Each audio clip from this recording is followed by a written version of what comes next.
Hola, muy buenas noches. Bienvenido a su programa de análisis de TN23 a la medida. Hoy precisamente quedan solamente 11 días para ese 7 de mayo. Así que vamos a saludar también a nuestra compañera de fórmula durante estos 3 años. Sandy Monroy, ¿cómo tú estás? Muy bien, Julio, muy buenas noches. Buen inicio de semana para ustedes. El 7 de mayo entonces estamos de aniversario. Desde ya agradecemos a usted por su fiel sintonía y por siempre pues estar pendiente entonces de esos temas destacados con su análisis respectivo. Julio, iniciamos semana, hablamos de uno de los temas del día, te diría. Totalmente. Y es la visita de la vicepresidenta de los Estados Unidos, que bueno, varios temas se trataron entonces en esta reunión. ¿Qué te parece si comenzamos? Claro que sí. Reunión virtual, Yamatei, Harris. Veamos.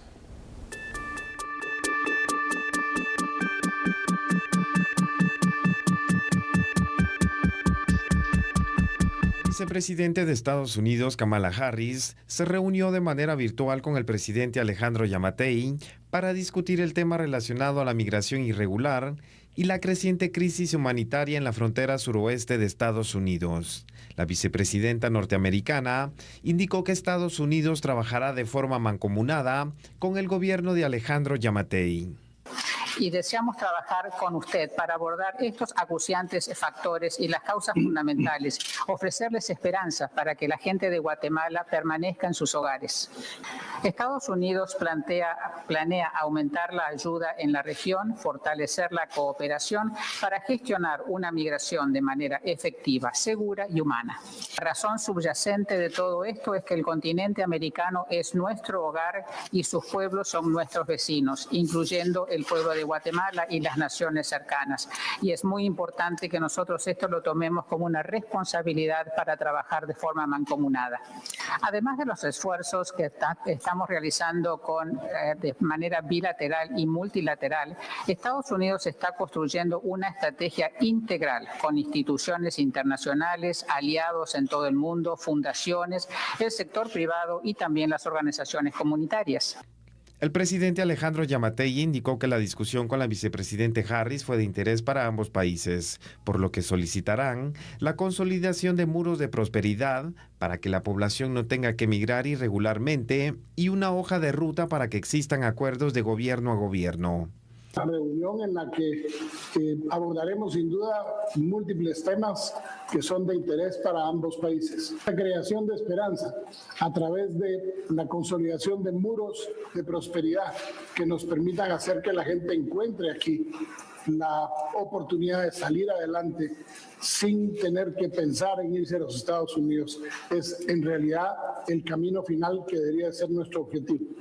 Tenga la certeza, señora vicepresidenta, que en el gobierno de Guatemala tenemos muchísimo interés en ser socios con los Estados Unidos en las metas en comunes que tenemos para poder erradicar no solo la pobreza, sino que poder erradicar las causas que son origen de muchos de nuestros males. Si nosotros, y me congratulo realmente de poder platicar con usted, la espero aquí en Guatemala en el mes de junio. De aquí al mes de junio deberíamos de proponernos de tener una hoja de ruta trazada que pueda servir para que hayan acuerdos de gobierno a gobierno, para que podamos no solo principiar el camino, el duro camino que nos queda por delante por lograr la paz, el progreso, el desarrollo del país, sino que también contar con la colaboración de ustedes en los temas que necesitamos ser fortalecidos. En la reunión de ambos funcionarios, se oficializó para el mes de junio la visita al país de la vicepresidente Kamala Harris. Bueno, una reunión virtual entre la vicepresidenta estadounidense Kamala Harris y el presidente Alejandro Yamatei, que podemos decir se desenvolvió en los términos más cordiales, más corteses, más diplomáticos de los que podíamos esperar, que hasta cierto punto me parece bien, pero habrá que ver qué es lo que va a pasar realmente, es decir, cuál es esa ayuda que en todo caso habla Kamala Harris y cómo puede traducirse en algo que sea realmente sustantivo para la población guatemalteca y por su parte el gobierno de Guatemala, qué es lo que va a hacer también para trabajar obviamente y tratar de evitar la migración a través de la inversión, a través del trabajo en la seguridad misma y a través de construir realmente ese mundo de oportunidades aquí en Guatemala. Exactamente. Julio, dentro de los temas que se trataron entonces en esta reunión se daba a conocer que fue la creación de un programa de exportaciones, que también el tema económico y comercial pues importa, ¿no? Estados Unidos y Guatemala, por supuesto. Así es que existe ese compromiso de crear este programa para ir promoviendo, ir impulsando las exportaciones entre ambas naciones. Fue uno de los puntos que creo que es importante también ir afianzando este tipo de alianzas estratégicas para poder entonces fortalecer uno de los temas importantes como es el comercio exterior. Es correcto, Sandy. Tenemos que recordar, ¿no? Nos guste o no, al menos al día de hoy, eso no sé si eventualmente en un futuro cambiará, pero al día de hoy, por muchos decenios, no sé cómo llamarle, por mucho tiempo atrás, Estados Unidos ha constituido en el principal socio comercial de Guatemala. Esto no significa que no haya que buscar para Guatemala algunas otras alternativas y algunos otros mercados también a los cuales poder abrirse. Pero aquí cuando se habla particularmente del tema de interés estadounidense en este tipo de reuniones bilaterales, despojémonos de cuestiones que suenan bonito como el hecho de una ayuda eventual para el Triángulo Norte. Es decir, aquí el interés es uno y es tratar de frenar la migración ilegal hacia Estados Unidos. Este es el tema toral que le interesa a Estados Unidos, siendo que es tema de seguridad nacional para ellos. Claro, por supuesto que es importante. Otro de los puntos que se trataron fue el reforzamiento de la seguridad fronteriza, que también es un tema que le interesa mucho a Estados Unidos y que también pues Guatemala se ha comprometido entonces a ver ese tema para ir fortaleciendo la seguridad fronteriza. Yo creo que es importante porque no solamente se trata de migración, sino también de situaciones ilícitas transnacionales, ¿no? Totalmente, porque al final de cuentas nuestros países y sobre todo Guatemala, por la posición que tiene, se convierte en ese enlace, ¿no?, de lo que ya hemos hablado tantas veces. Cárteles mexicanos con cárteles sudamericanos que pasan su droga por Guatemala, el lugar de paso para la trata de personas hacia Estados Unidos y el tráfico de armas también. ¿Te parece si vamos con datos, Andy? Vamos con información. Muy bien, entonces ahí los tiene usted, ya producción se los ha puesto en pantalla. La reunión virtual entre Kamala Harris y Alejandro Yamatei se realizó dentro de un ambiente diplomático y de respeto. Evidentemente el punto central de dicha reunión, Sandy, sigue siendo un tema y es la migración, que para el Triángulo Norte es una crisis humanitaria, porque eso es lo que representa esta crisis migratoria, mientras que para Estados Unidos representa un problema de seguridad nacional de ellos. El presidente guatemalteco dijo que se deben construir muros de prosperidad, refiriéndose a los países del Triángulo Norte, y además quedó ratificada la presencia de la vicepresidenta estadounidense en Guatemala en los próximos meses y el acuerdo de una hoja de ruta que aún debe de construirse para llevar a cabo entonces ya ese tipo de ayudas, llamémosle así, por parte de Estados Unidos y los compromisos por parte de Guatemala, porque así es la situación. Efectivamente, Julio, es importante entonces poder darle a conocer a usted los temas que se han destacado porque se le va a dar seguimiento. De hecho, el presidente de la República pidió que en junio ya se fijara entonces un plazo para tener un acercamiento y poder observar los resultados de esos compromisos que se han adquirido y también entonces de los proyectos que se solicitan de parte de ambas naciones. En junio entonces la vicepresidenta se comprometió a visitar el país y darle seguimiento también entonces a estos temas y por supuesto queda pendiente de ver qué va a hacer Guatemala para poder, por una parte, fortalecer la seguridad fronteriza, por otra, tratar de frenar también la migración cuando sabemos los factores que provocan estas migraciones también, que es muy importante y va ligado con temas de seguridad, con temas de pobreza y por supuesto con temas económicos que se desencadena también. Me parece muy bien la forma en que se está haciendo el análisis. ¿Por qué? Porque lo que debemos de buscar como país realmente es el hecho de que más que se nos otorguen algunas visas, ya sea agrícolas o no agrícolas para trabajo, o que vengan X cantidad de dólares como ayuda para el Triángulo Norte y obviamente algunos para Guatemala, lo que tenemos que construir aquí realmente es el hecho de poder hacer de Guatemala el país donde todos podamos vivir, es decir, un país donde para iniciar haya seguridad.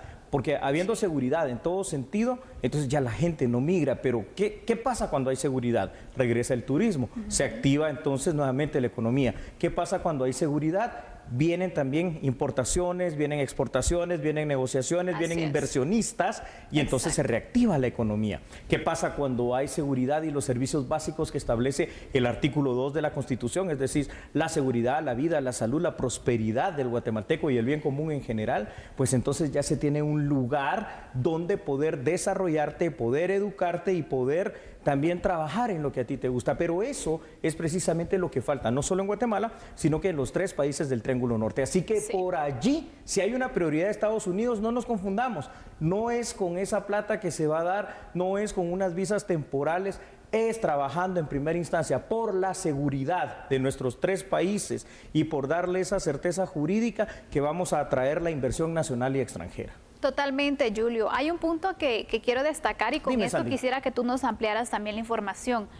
Algunos se preguntan por qué Kamala Harris está viendo este tema, por qué no es el presidente. Hay que tomar en cuenta que ella ha sido designada para ver el tema migratorio. Claro que sí, porque es una duda, ¿no?, que todos pueden tener. Bueno, ¿qué pasa? ¿Y Kamala Harris es la jefa del gobierno estadounidense? No, ella está en su puesto, que su puesto es la vicepresidenta, pero aquí le vamos a proyectar con la ayuda de nuestra extraordinaria producción de A la Medida la siguiente información, porque vale la pena, Sandy, recordar que por disposición específica del presidente Joe Biden, Kamala Harris es la encargada directa de tratar los temas migratorios por parte de Estados Unidos, al menos con los países del Triángulo Norte. Esto está muy claro.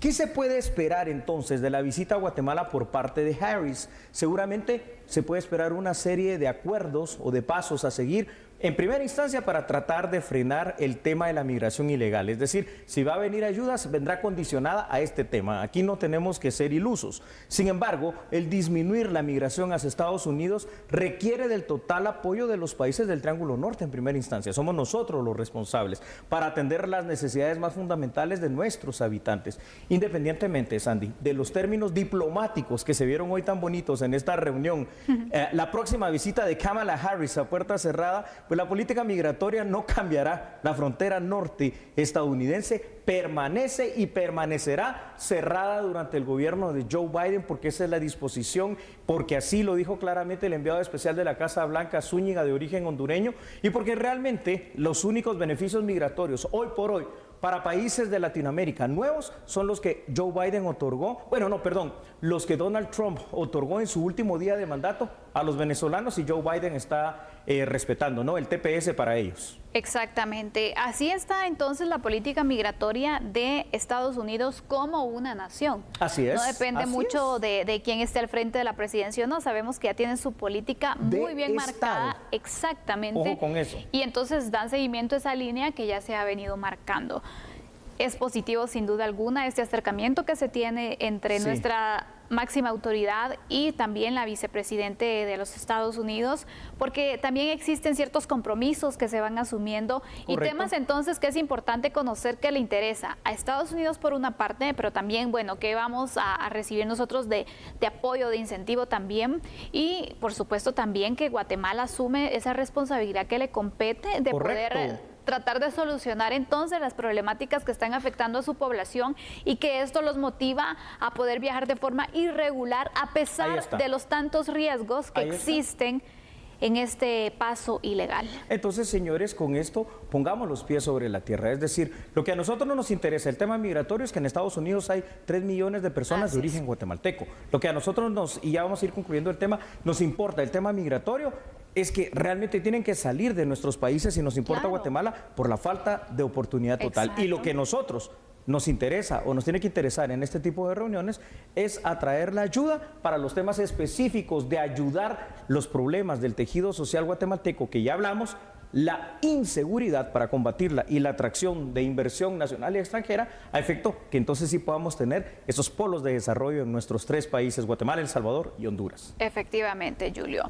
Así que esta es la conclusión del primer tema. Se da el primer acercamiento entonces, se mantiene esta reunión virtual. En junio se espera entonces la visita de la vicepresidenta de los Estados Unidos. Veremos si se logra pues concretar, si la situación con la pandemia también lo permite, Julio. Así es, correcto. Así que estaremos dándole seguimiento a este tema. Vamos a hacer una pausa en este momento. Otro tema que también le interesa a Guatemala es la erradicación del contrabando. Del contrabando. Así que hablaremos del contrabando específico en un producto, pero no cambie, porque nosotros somos A la Medida.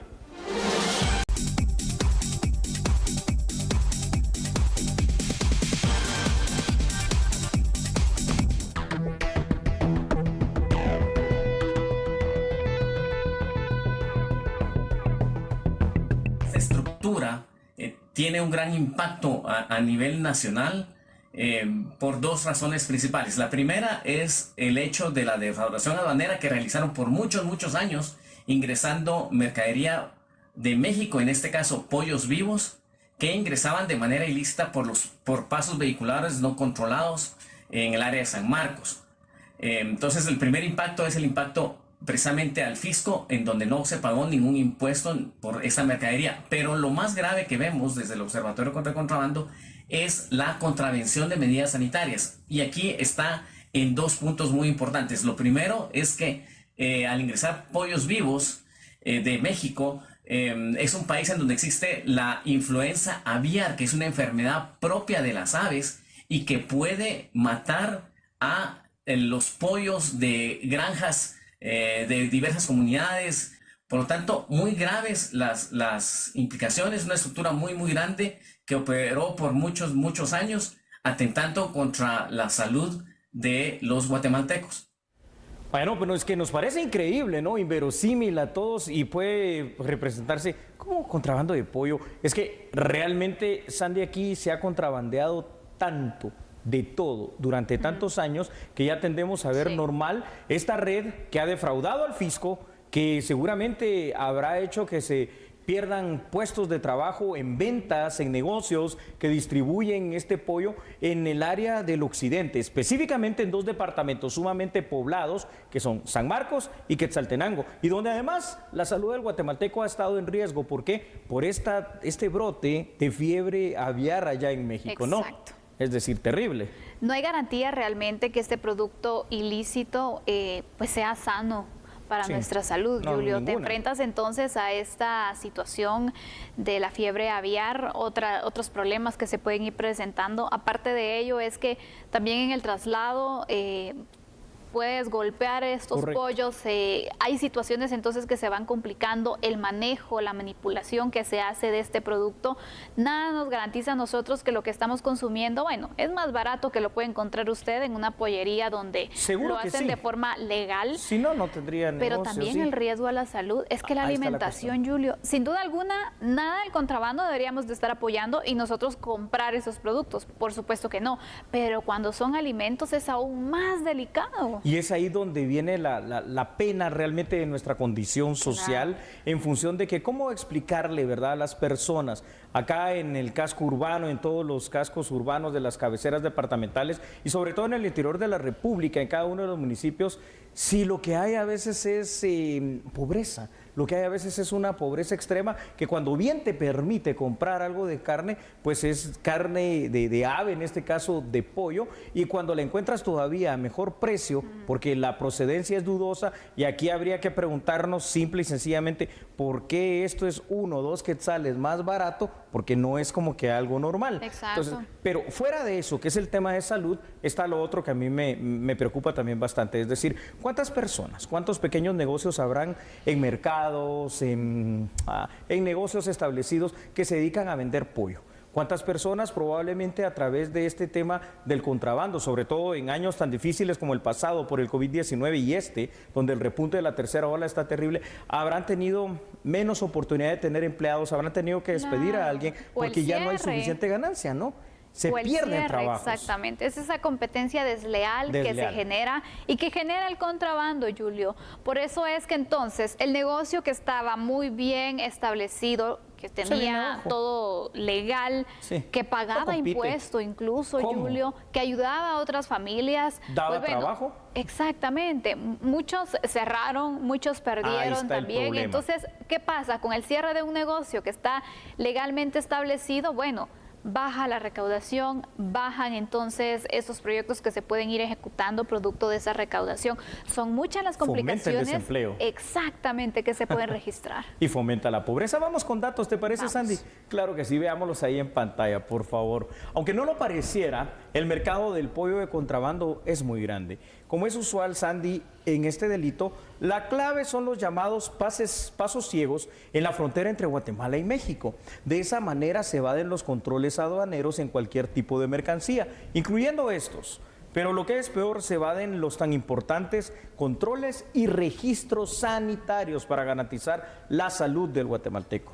mucho del mercado aviar puede estar enfermo y su consumo puede representar un grave peligro para los consumidores guatemaltecos. Y es aquí donde también entonces uno se pone a pensar qué capacidad hay tanto en las autoridades mexicanas como en las autoridades guatemaltecas de poder controlar. Imagínate tú, estamos hablando hoy por hoy el paso de seres vivos porque son animales, es decir, los pollos, pero así hablamos del paso de contrabando, así hablamos del paso de la droga, así hablamos del paso de las armas y hablamos de la trata de personas. Quiere decir todo ligado al final de cuentas a la migración y ligado al final de cuentas a nuestra situación de pobreza en estos países. No hay un control estricto. Lo único que podemos hacer es el llamado a la conciencia del guatemalteco, pero esto se vuelve difícil. Claro. Sandy, en todas partes estamos en contacto con el contrabando, con la piratería, pero como hay un factor y es el factor económico y hay otro factor que es la pobreza, entonces es que pueden competir. Mira, realmente para que exista un negocio como estos es porque tiene la demanda correspondiente. Exactamente. Y ese es el problema, Julio, porque estamos haciendo algo normal, algo que no lo es, como el tema del contrabando, ¿no? Donde pues existen diversos productos que se comercializan, incluso pues ya hasta tienen cierto nombre, los productos mexicanos. Sí. Algunos de los nombres que les colocan. Los productos mexicanos. Dicen. Exactamente, entonces imagínate, realmente es por ahorrarse, te digo, unos cuantos quetzales. Correcto. Para algunos dirán, 2 quetzales se están ahorrando en esto y al final están arriesgando la salud. ¿No? Para algunos no puede ser tan significativo, pero imagínate, para alguien que tiene escasez económica, sí lo puede ser. Sin embargo, no es justificable. No es justificable. Al final de cuentas, el riesgo es grande.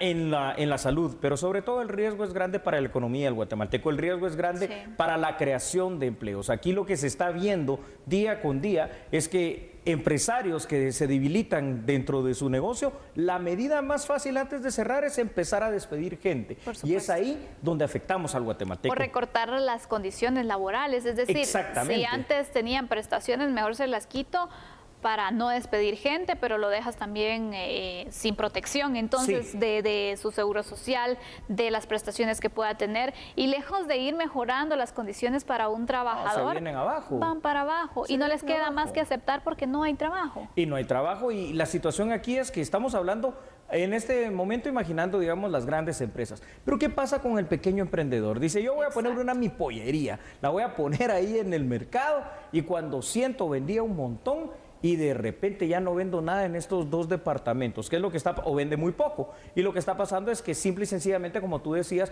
no se puede competir contra producto más barato, porque ante la falta de oportunidades y ante la pobreza, siempre lo más barato, por mucho que hagas conciencia, va a ganar. Eso sí, esto puede pasar, como lo he visto muchas veces en el programa de investigación de acá la cadena Albavisión, expedientes en donde vemos que se consigue gasolina, digamos, más barata. En el tema del contrabando, sí, pero va mezclada con agua. Entonces, lo más barato en un continuo uso te sale más caro porque arruinas el motor. Exactamente. Ampliemos los detalles, Julio, la información que tenemos para este análisis. Claro que sí, Sandy. Es que según un reporte de la Asociación Nacional de Avicultores, en el 2019 cada guatemalteco consumió en promedio 66 libras y media de pollo nacional, una cifra mucho mayor a años anteriores. Es más, los productos avícolas se encuentran entre los 10 más consumidos en Guatemala. Una razón es su costo bajo y la amplia disposición del producto. Un problema con el pollo de contrabando es que proviene de granjas, Sandy, que no están registradas como productoras o comercializadoras, por lo que puede presentar un grave peligro sanitario. Y al final de cuentas, pues esto se transforma, porque no crea usted que el contrabandista lo hace porque es muy buena persona, porque es muy buena gente, porque se ocupa de usted. No, el contrabandista lo hace simple y sencillamente porque esto es una cuestión económica, ¿no? Para el contrabandista, el traer un producto de dudosa calidad y de dudosa procedencia, pero que se venda a menor precio, pues ya representa una gran ganancia. Totalmente. Es ilegal. Allanamientos se practicaron. Exactamente, así que este negocio ya pues trae bastantes ganancias, muchos han operado, muchos siguen operando de esta forma clandestina, afectando el comercio que legalmente se ha establecido. Así que con esto vamos a hacer una pausa. Regresando, ¿qué te parece si hablamos de la preparación que se tiene para seguir con la vacunación luego que ingrese entonces las dosis de vacuna rusa? Claro que sí, un autoservicio, solo que de vacunas. Interesante, analicémoslo. Ya volvemos. No cambies, somos a la medida.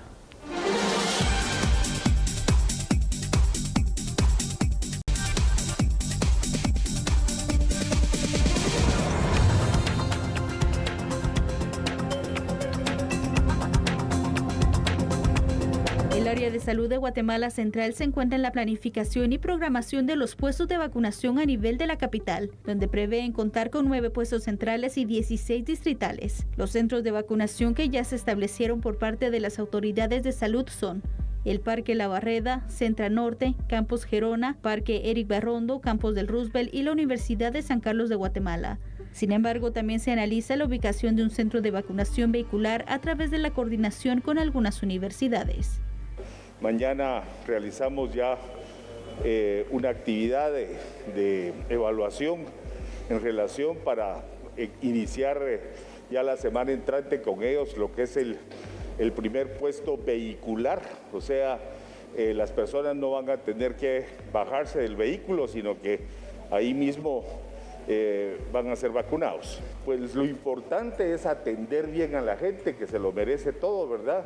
Dar una mejor atención a la población que tanto está esperando una respuesta positiva de parte del Estado y tratar que en el menor tiempo posible lograr cumplir con la fase 2, que ya es la atención a las personas de la tercera edad. Se estima que a nivel de la capital son 350,000 personas mayores de 70 años que se encuentran en la segunda fase de vacunación, que iniciará una vez Guatemala reciba el primer lote de vacunas Sputnik esta semana.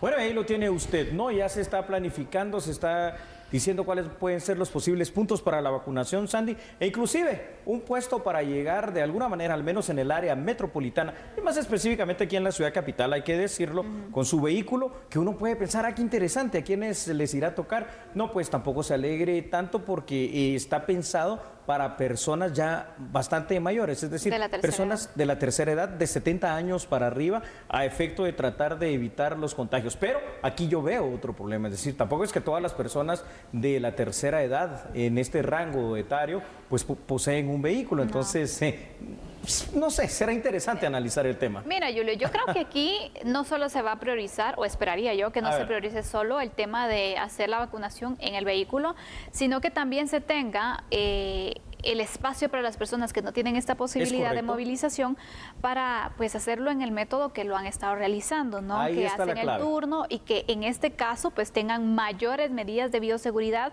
por el riesgo también que puede representar el que se estén aglomerando y situaciones que ya se han registrado. Es una muy buena idea, considero, y ya quiero saber tu punto de vista, a ver, Sandy, que se puede hacer entonces la vacunación desde el vehículo. Ahora mi pregunta va a ser, dime, ¿cómo van a controlar el tránsito vehicular? Exacto, y cómo van a estar los rangos de fechas, de días, de horas, todo eso va a ser bastante complicado. ¿Dónde se va a hacer? Porque se debería buscar un espacio, incluso te diría, que no afectara de gran forma, es decir, los campos, hay distintos lugares al aire libre que se pueden utilizar para que las personas se estacionen. Bueno, tenemos un espacio donde caben 50 vehículos.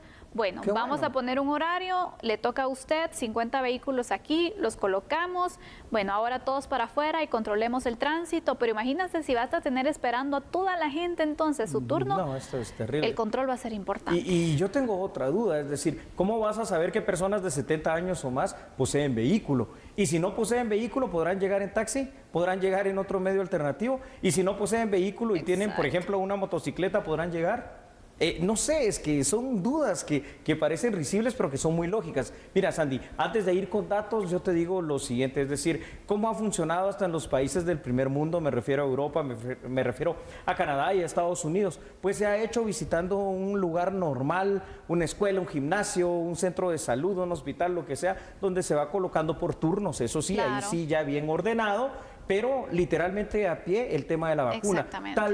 Tal vez, no sé, en este caso, pues siendo Guatemala con nuestras características, es una idea, pero no creo que sea la mejor de las ideas a implementar. Mira, yo creo que es buena idea si se hubiese hecho con antelación la preparación, es decir, bueno, con la segunda fase, las personas de la tercera edad, vamos a implementar este sistema, entonces, para el registro de una vez colocar posee un vehículo y tener el registro entonces de las personas que lo tienen, pero ahorita a estas alturas ya muy tarde, ¿no? Y otro de los factores que yo veo antes de los datos es que no solo en la ciudad capital existen personas en este rango etario, ¿no? Por supuesto. Entonces, no sé, vamos con los datos para que usted tenga mucho más información en este contexto. Y es que, Sandy, es evidente que el Ministerio de Salud está utilizando todas las estrategias posibles para poder lograr de aquí en más la vacunación en contra del COVID-19 de una manera que sea más rápida, pero que a la vez sea más efectiva. Es por ello que para el Gran Distrito Metropolitano ya están previendo de varios espacios lo suficientemente grandes, no solo para la vacunación normal y tradicional, sino que para el servicio de vacuna dentro del vehículo, que es lo que hoy estamos tratando de hacerle ver a usted. Si bien es cierto, esta es una estrategia que puede ser buena para algunos sectores poblacionales, no va a llegar a cubrir a todas las personas que simple y sencillamente no cumplan con el requisito fundamental de tener acceso a un vehículo, ¿no? Exacto. Pero más allá de eso, las estrategias también deben ir encaminadas a facilitar la vacunación, creo yo, en el interior de la República y en los lugares que definitivamente, Sandy, también son más recónditos en el país. Y por sobre todo, la gran estrategia nacional se llama el tener la vacuna aquí, ya en Guatemala, sea la Sputnik V, sea la de AstraZeneca, sea la de Pfizer, sea cual sea, pero que ya estén las vacunas, ¿no? Esa es la gran estrategia. Exactamente, Julio. Ya se tiene entonces la fecha posible para el arribo de estas dosis. Esta semana entonces será que se podrá realizar. Y con esto entonces se inicia la vacunación nacional para esta segunda fase, según se da a conocer. Ojalá que les dé tiempo de poder coordinar todo, de tener lista la logística, para que no pierdan tiempo en viendo, bueno, y nos funciona esta, mejor hagamos lo demás. Se tuvo tiempo para poder organizarlo, entonces no sé qué está pasando. Porque si no funciona, entonces es improvisación más que planificación. Vamos con otros datos, por favor, es importante que usted los tenga ahí en pantalla. Recordemos que los centros de vacunación establecidos hasta el momento por las autoridades son las siguientes. Sandy, encontramos aquí el del Parque La Barreda, el de Centranorte, el de Campos Gerona, el del Parque Eric Barrondo, Campos del Roosevelt, y el de la Universidad de San Carlos de Guatemala, en el campus universitario central. Y próximamente se estará anunciando la ubicación del centro de vacunación vehicular. ¡Qué bueno! Pero yo creo que también es importante ya a este punto que podamos informar los centros de vacunación para Zacatepeques, para Suchitepeques, para Mazatenango, para El Petén, para Izabal, para los 22 departamentos, porque también entiendo, aquí en el Gran Distrito Metropolitano está concentrada gran parte de la población, pero es que, hombre, la población que hay en el Quiché es enorme, la población que hay en Chimaltenango es muy grande, en San Marcos, en Huehuetenango, y al final de cuentas, aunque sean departamentos poco densamente poblados como el Petén o como el Progreso, igual son de importantes. Por supuesto, exactamente, Julio, es importante entonces, y yo de verdad hago un llamado para todas las personas que tienen un transporte, que puedan apoyar también a las personas de la tercera edad, dándoles entonces exactamente ese pasaje gratis para que puedan ir a vacunarse y que se les apoye de esa forma, porque también recordemos, no todas las personas de la tercera edad tienen las oportunidades o las condiciones económicas para poderse movilizar. Es correcto. Entonces, ojalá que exista esta solidaridad en este momento y que se les pueda ayudar entonces a estas personas, porque es importante que se puedan inmunizar. Y por supuesto, las municipalidades que tienen también un gran trabajo y una gran responsabilidad en poder coordinar y apoyar a su población, que son quienes los tienen ahí en el poder. Este es el momento entonces precisamente de ser solidarios, el momento de ser ordenado, y por sobre todo esperamos que este sea el momento ya en que podamos anunciar dentro de breves días, así lo espero, que ya llegaron las vacunas aquí a Guatemala, porque esa es la gran estrategia. Así Vamos a la pausa. Ya regresamos. No cambies, somos a la medida.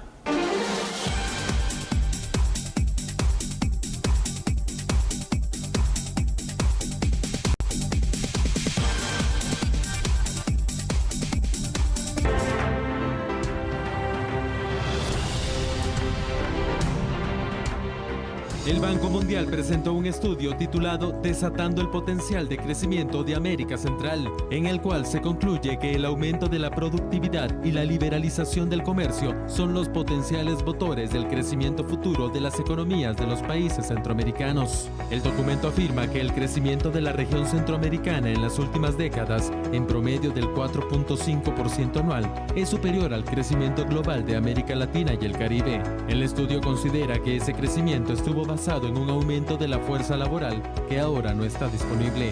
El documento señala que el descenso pronunciado de la población en edad de trabajar, sumado a la mayor recesión económica en la historia de Centroamérica por la pandemia y el paso de huracanes el año pasado, suponen un gran reto para el futuro. Según el informe, la recuperación se podría lograr aumentando la capacidad de empresas y de mano de obra para producir más y mejores bienes y servicios. La segunda de las claves es aprovechar que el comercio mundial de bienes se ha recuperado y los precios de las materias primas se mantienen para promover reformas que permitan aumentar las exportaciones. Continuamos con la información aquí en A la Medida, pero regresamos a Guatemala. El canciller de la República, Pedro Brolo, se refirió a esta conferencia virtual sostenida hoy y los temas abordados entre el presidente Alejandro Yamatei y la vicepresidenta estadounidense Kamala Harris. Vea la información aquí en A la Medida. La migración y seguridad en las fronteras fueron algunos de los temas abordados durante la llamada. El canciller guatemalteco explicó que se busca instalar centros para atender a los connacionales deportados, los cuales podrían estar listos en 2 meses. También se habló de la capacitación que personal del Departamento de Seguridad Nacional de los Estados Unidos le brindará a los agentes de la División de Puertos y Aeropuertos Fronterizos de la Policía Nacional Civil. No solamente de poner un centro con camas y retornarlos a todos a un mismo lugar. Estamos hablando que tenemos que hacer una separación de que la niñez no acompañada, las niñas deben de tener un lugar adecuado, los niños deben de tener un lugar adecuado, las unidades familiares deben estar separadas y los adultos, tanto mujeres como hombres, en lugares separados. Pero aquí hay que ponerle otro componente, y es el componente de la atención sanitaria, de la atención de salud. ¿Cuánta gente puede venir contagiada? Y no podemos ponerlos en lugares donde puedan contagiar a otros más. Y por lo tanto la forma y la construcción, la elaboración y estructura de todos estos centros tiene que ser integral. Se conversó en materia de seguridad fronteriza, de establecer una nueva fuerza de tarea conjunta de protección de fronteras. El gobierno de Estados Unidos ofrece la capacitación en esta materia y estará anunciando la llegada de aproximadamente 16 elementos funcionarios de DHS que estarían ayudando a colaborar con la DIPAFRONT, con los elementos de seguridad en frontera, para poder fortalecer la capacidad instalada tanto del recurso humano como de la infraestructura en frontera. Recordemos que no solamente son las aduanas, sino que también hay pasos ciegos. Otro de los temas abordados fueron el desarrollo económico sostenible, la cooperación ampliada de asistencia humanitaria, el sello blanco de combate a la pobreza, entre otros. Y se tiene previsto que la madrugada de este martes ingresen las primeras 100,000 dosis de la vacuna rusa contra el COVID-19. Entendemos que entran el día de mañana temprano, de madrugada. Creo que el primer envío es de 100,000 dosis. De esta forma, el viceministro de Hospitales dio a conocer que las primeras dosis de la vacuna Sputnik V llegarán este martes a Guatemala. Pero ¿cómo funciona esta vacuna? Como otras vacunas, sabemos que es una vacuna vectorial. ¿Qué significa eso? Que esto es una vacuna que va a necesitar como un medio de transporte un virus inofensivo que no va a causar enfermedad a la persona, y el objetivo de esto es que va a llevar en sí cierto material genético que es la proteína S, vesículas que le dice uno, del virus SARS-CoV-2. La idea de esto es que se adhiera al cuerpo entre a la célula de la persona y que empiece a hacer una respuesta inmunitaria. La vacuna se puede almacenar entre 2 a 8 grados centígrados y tiene un 91.6% de eficacia. El gobierno ya pagó el 50% de las 16 millones de dosis que obtendrán. El pasado 25 de febrero, Guatemala se convirtió en el país número 37 en aprobar el uso de emergencia de esta vacuna. ¿Sabe usted que la Corte de Constitucionalidad tendrá apenas 8 días? Esto para enviar un informe solicitado por la Comisión Pesquisidora del Congreso de la República sobre la situación particular de una exmagistrada de la Corte de Constitucionalidad y un magistrado aún en funciones a los cuales se les está pues viendo la situación del antejuicio, ¿no? Al menos que le compete a uno. Vea la información.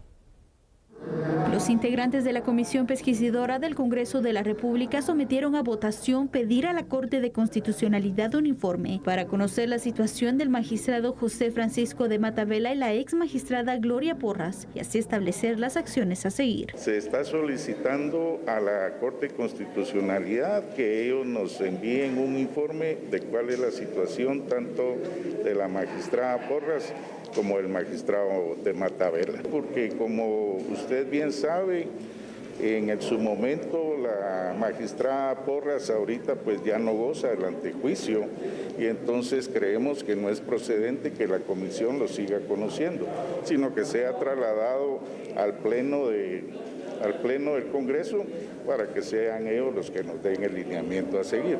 Pues ya con este informe nosotros lo trasladamos de inmediato, en cuanto lo recibamos hacemos nuestro informe y lo trasladamos de inmediato al pleno para que ellos ya nos indiquen qué es lo que tenemos que seguir conociendo. Si seguimos conociendo solo el magistrado de Matavela o también el de la magistrada Porras, ¿no? La próxima reunión será el lunes 3 de mayo, donde decidirán enviar el expediente de antejuicio al Pleno para que voten a favor o en contra de archivar dicho proceso o que continúe en la Comisión Pesquisidora. Llega otra información ahora de carácter económico. Menos del 3% fue el impacto que se tuvo en el comercio marítimo por la pandemia del COVID-19. De hecho, la Comisión Portuaria Nacional presentará un informe estadístico el próximo jueves. Autoridades de la Comisión Portuaria Nacional comentaron que el comercio exterior marítimo durante la pandemia en términos generales no fue afectado como se esperaba por los efectos de la pandemia. Si se compara con los países del área, el impacto no fue tan negativo, confirmó Eric Sánchez, titular de esa institución. En términos generales, la variación negativa fue de 3%, o sea, un negativo de 3%. Pero en la región, y según los estudios que han mostrado algunas entidades mundiales, el decrecimiento en otras regiones fue hasta del 8% y más.